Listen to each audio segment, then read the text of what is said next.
Hi, I just wanted to do a quick video today about towel radiators. My pet hate that all plumbers seem to install them with the brackets, these here, right at the top for some strange reason. Because once you have it put there, I can no longer feed my towel over the top. It sort of hangs off very badly. You can only do it really like that.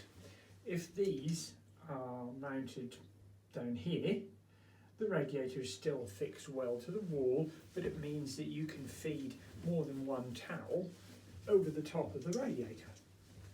You could have two, but with the brackets at the top, it means that I can't really feed anything apart from one in the centre, which means, especially with a family, you've got more than one towel and you can't put more than one on the towel radiator. So if you're fitting one, please don't make the same mistake. Put these down here and then you can put more than one towel over the top.